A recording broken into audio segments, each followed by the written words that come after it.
A few years ago, I was among a team of 5 journalists who were commissioned to investigate the counterfeiting of a popular soft drink in Nigeria.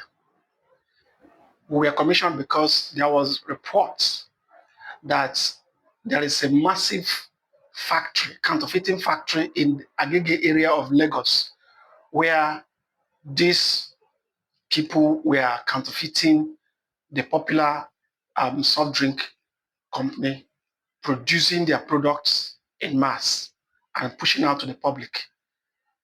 We went undercover and posed as buyers to in the factory. And actually, we had a funding of about 2 million to carry out the investigation. After we booked 2 truckloads of the fake soft drink, in order to balance our story, we had to approach the makers of that particular soft drink, the original makers of the soft drink company, and presented them with our findings because we needed to balance the story and hear from them what they think about the massive counterfeiting of their products that is going on. The company asked us how much were we paid to get those truckload out. We told them the amount, and they said they were going to triple it for us not to release that report. And when we asked why, they said because the moment that report is out, their brand is eternally damaged because it will send a signal to consumers that every other brand, whether genuine or fake, is fake. That struck me. What the company was doing, the soft drink maker was doing, was to manage the situation. They said they were aware of the presence of those counterfeiters, but they did not want to take action because any action they take will affect their brand. Now, I said this to say this. The bomb bread issue had been laid to rest by the finding of NAFDAC, but there has been a reputational damage done. The moment bomb bread inserted itself into the conversation, even though the reviewer did not mention the brand, bomb bread began to have issues of reputation and brand problem. A lot of experts, PR experts, have said that the way bomb bread went about the issue was very bad.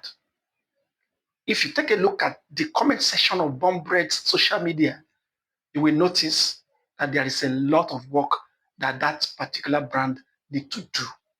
Even though they may have won by NAFDAC clearing them of any wrongdoing, there is a problem.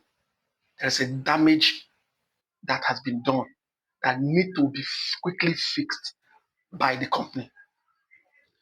We remember a case of a tomato paste that was reviewed by a Facebook user. She was arrested, just like the bomb bread reviewer was arrested. Today, that tomato paste is nowhere to be found, not in the market. Why? The moment you take action against a consumer, the moment you take action against a consumer, every other consumer takes side with the consumer, and that affects your brand.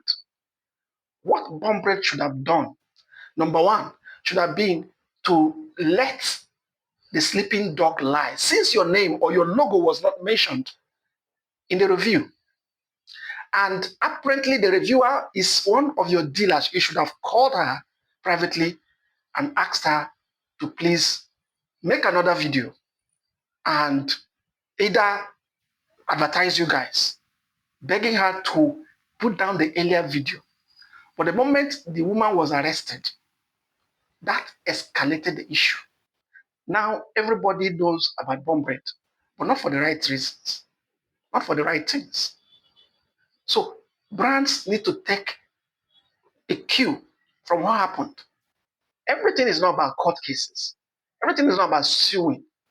Everything is about reputation, management of reputation, management of your brand, projecting your brand in the best possible way.